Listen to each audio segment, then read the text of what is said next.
I hope everyone enjoyed the beautiful High Holy Day services we had at Beth Yeshurun this year. It was so wonderful to see everybody in the building. The Barg Sanctuary was full.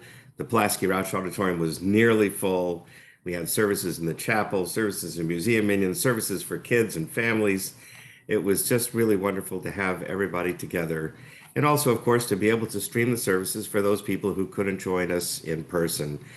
So we have, I believe we're off to a great start at Beth Yeshurun for the new year. And of course, now that we're finished with Rosh Hashanah and Yom Kippur, we are going to start the next holiday, which is Sukkot. It starts this Sunday night. And on Sukkot, we build sukkahs in our yards and we invite guests in to celebrate the holiday because it's always more delightful to celebrate a holiday when you have guests with you to share a meal with, to have good company and conversation. And in addition to inviting real guests, of course, we also invite spiritual guests on Sukkot. As you know, we call them ushpizin. And this word ushpizin is not a Hebrew word. It comes from Latin, which means hospice or hospitality. So we got this idea of the ushpizin, or at least the name for ushpizin, from Latin. It was borrowed into Hebrew. And we invite certain spiritual guests into our home from our history, from Jewish history. The traditional guests were, of course, all male because that's the way things were centuries ago.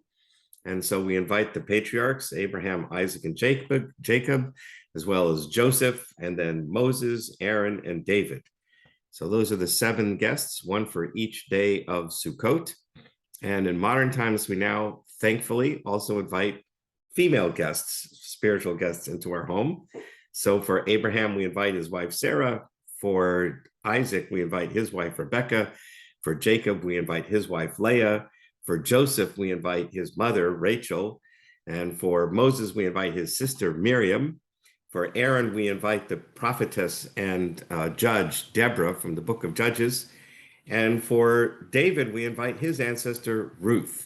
And so now we have 7 women to accompany the 7 men who are our spiritual guests in the sukkah.